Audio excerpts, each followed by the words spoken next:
Willkommen and bienvenue. Welcome one and all to another live stream with myself, Gareth Max of the Many Purple Hat, and of course, Hamish McLay of Search and Convey, a man who sits at the centre of it all, at the background, and wishing it would all go a little bit faster. Hamish, welcome once again. Now, we have a special guest today, which I'm going to bring to the stage presently. But first of all, let's talk about what today's topic is. Well, we're speaking about the commercialisation of conveyancing. A tremendously successful person in the property industry, who was, I don't know, a member of the Conveyancing Association, just sent me a link earlier, which was out of Tesco's. Apparently, it was if you need to sort of go into it, into this particular sort of article, but it was actually published in 2007, right? Where Tesco's felt it might be a good idea to jump into the conveyancing market because it had just been commercialised and you no longer required a sort of qualified solicitor to actually sort of carry the work out. Well, so 10 carats, a packet of spuds, and my house sale, please. Well, absolutely. And what I was thinking about, fantastic. You get the points with it too. You imagine what you get back for what you paid out for to get your conveyancing done. You think of those Tesco points? Well, I think this is as good a time as any to bring to the stage our esteemed visitor from Colin McWilliams of the Property Lawyers Action Group. I mean, we welcome aboard the merry ship, Hamish McLay. Welcome aboard, sir. Afternoon, gentlemen. Hello. Right. So carry on with the story. I don't know if you heard earlier that I just managed to find it. One of the links, Kate Faulkner of the Conveyancing Association, sent me a link to the article produced in 2007, highlighting the fact that Tesco's may come to the conveyancing arena and start selling conveyancing sort of packs to their regulars, as well as buying them with their sort of pints of milk and what have you. Absolutely. I thought that was an excellent introduction to the commercialisation of conveyancing. Well, it's more importantly than that. It's the commoditization of conveyancing, isn't it? Yeah. It's turning it into a stuff that takes no great skill to deal with, and you use it up and you go and get more. I guess. It's the way it's done. But because Colin gets involved in the legal side of these things, I just sit in the background and look at the complications that sort of go on, the mayhem that's created, because various things are taking sort of so long. We try and whiz the searches in there, but it's the likes of Colin that does that serious sort of hard work in the background that he can't, a lot of it can't be controlled. But anyway, probably best let Colin explain about how he feels about this. Colin, what's your take? Well, I can add a bit of context to the whole, and I saw the article as well that was shared regarding Tesco potentially entering into the fray, which, as far as I'm aware, they still haven't done. Thank God for that. But the context is the legal services, which we at the PLAG practically have to stop ourselves from spitting on the ground whenever it's mentioned. And the context of this is the massive deregulation of not just conveyancing, but all legal services that happened due to the Legal Services Act. And following on, we're still feeling the effects of the Legal Services Act. It's just snowballing into further deregulation. And in short, one of the many things that the Legal Services Act, quote unquote, accomplished is enabling non-lawyers to own law firms, whether that be Tesco or anybody else. We've not seen, as far as I'm aware, any supermarkets enter the fray with regards to legal services. I don't know. I thought Safeways were on the verge of it, and then they disappeared. No, I'm joking. But yes, it seems that if you're going to use the tactics of conveyor belt conveyancing, as Hamish was calling it, that it's a one size fits most. Well, it seems a logical way to go, does it not?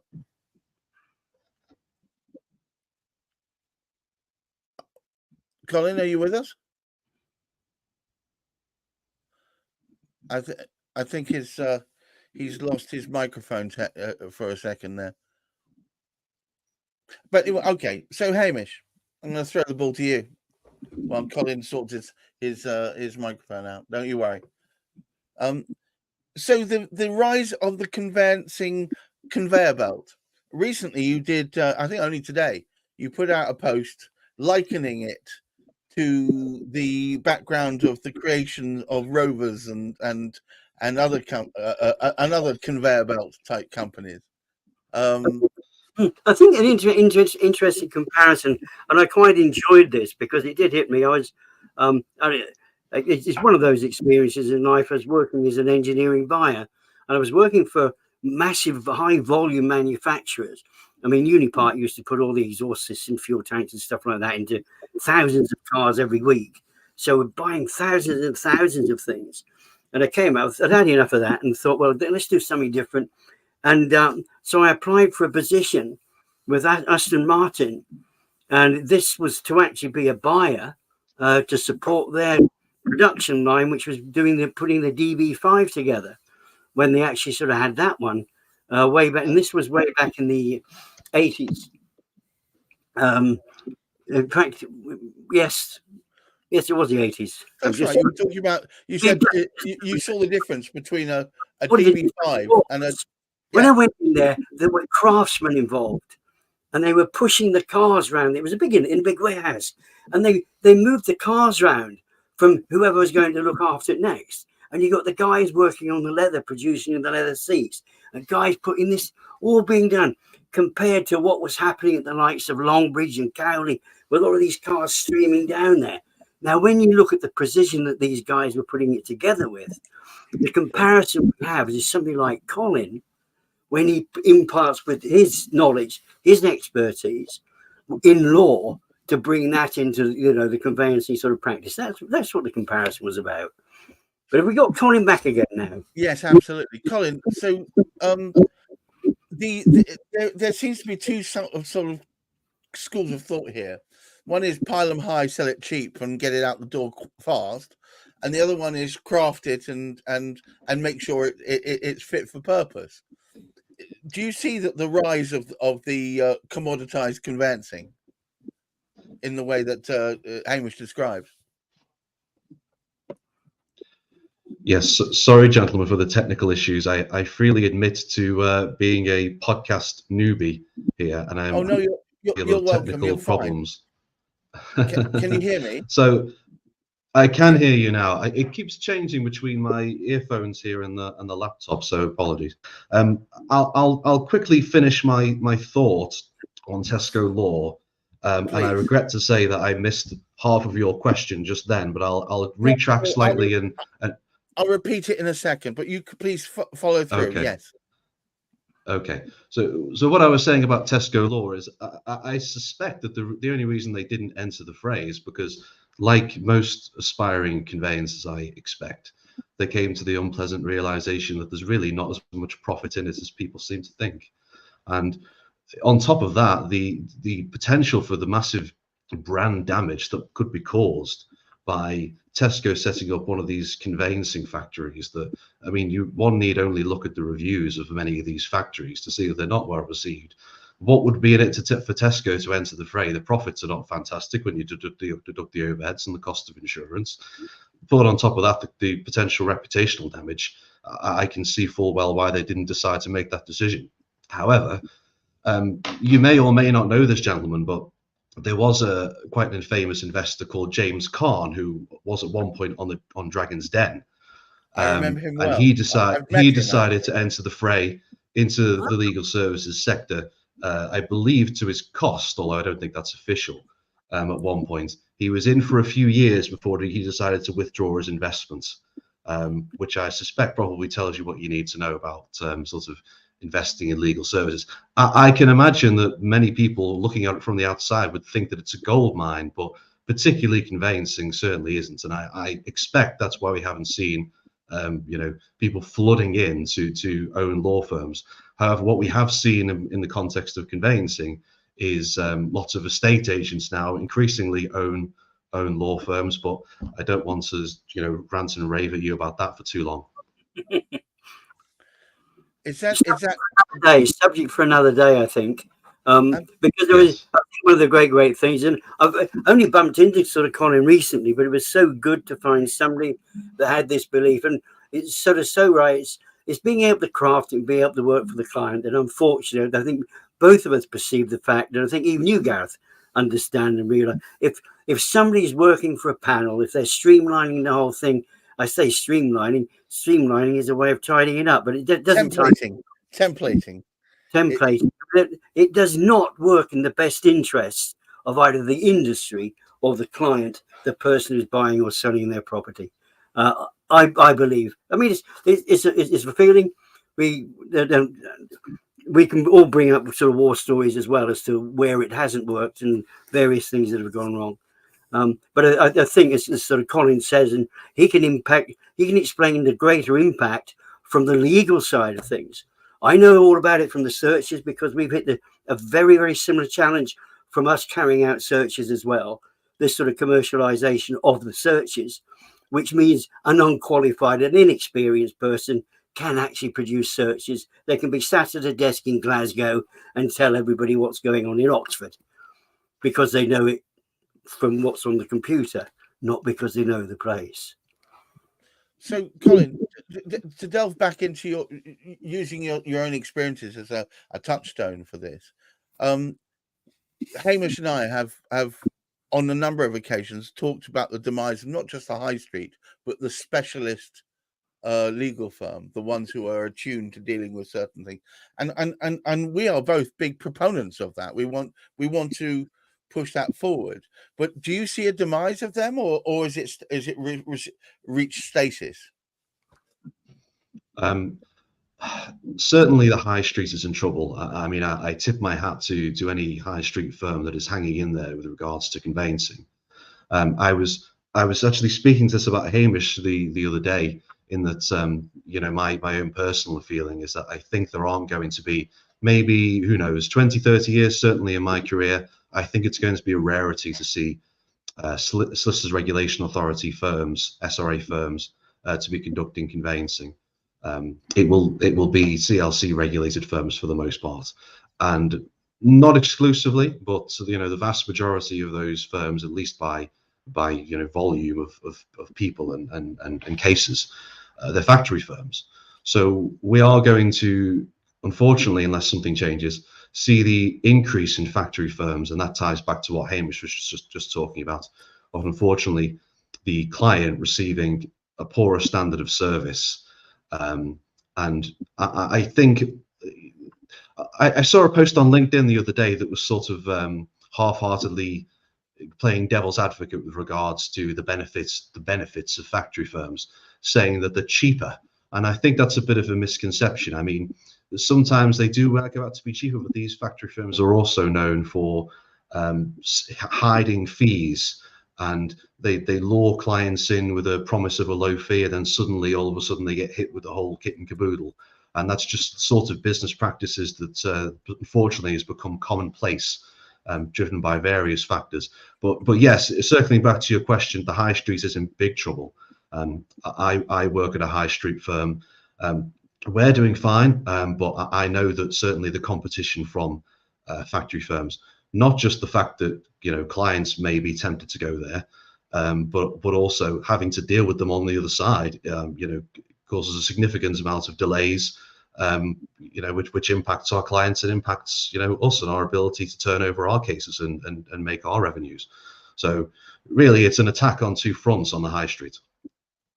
Can I ask you, if someone was listening to this podcast right now and they wanted to, because we're not giving them a whole lot of good cheer, is there any way, and they're stuck in with using a factory firm, is there any way they can push back on them to make sure that they do cross the T's and dot the I's, and that they don't do a one size fits most, that they do bespoke certain sections to take into account what they do? Are there any methods they can employ to make sure that they get a better shake? It's an incredibly difficult question, because to the average person who's buying or selling their property, what even is a factory firm? I mean, how do you know if your firm is a factory firm? You don't. And unfortunately, the downside of it is is that often these factory firms, I was saying on LinkedIn, I don't know whether either of you saw my comments about this, but factory firms would not exist if it wasn't for things like referral fees and panels, which again ties into the topic of conversation, the commercialization.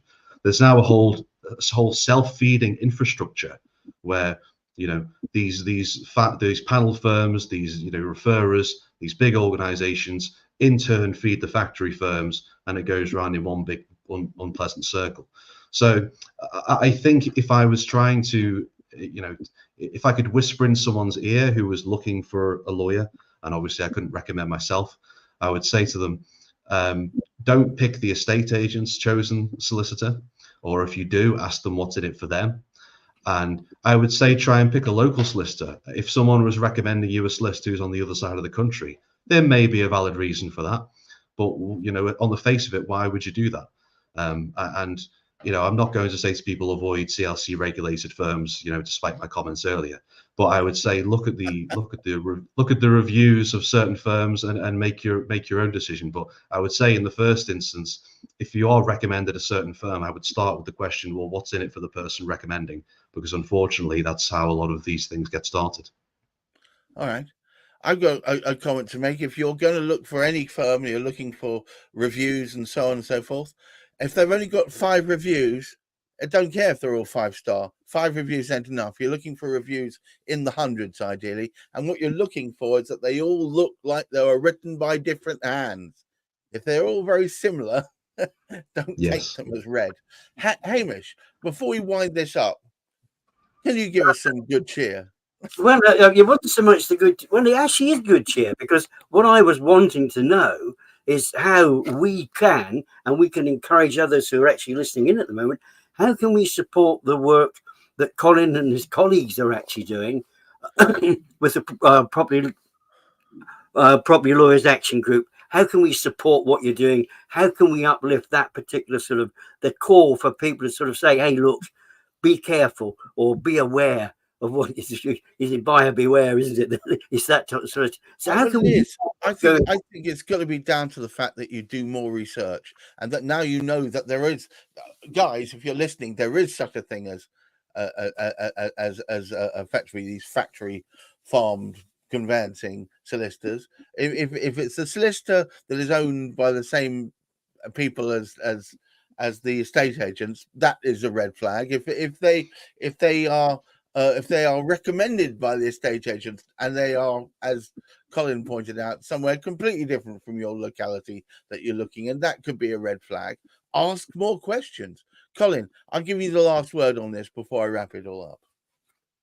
Sure. Well, I mean, in answer to Hamish's question as to how you support the Property Lawyers Action Group, I was making this point to Hamish the other day that the Property Lawyers Action Group is a completely, you know, money-free organization. We're a complete non-profit.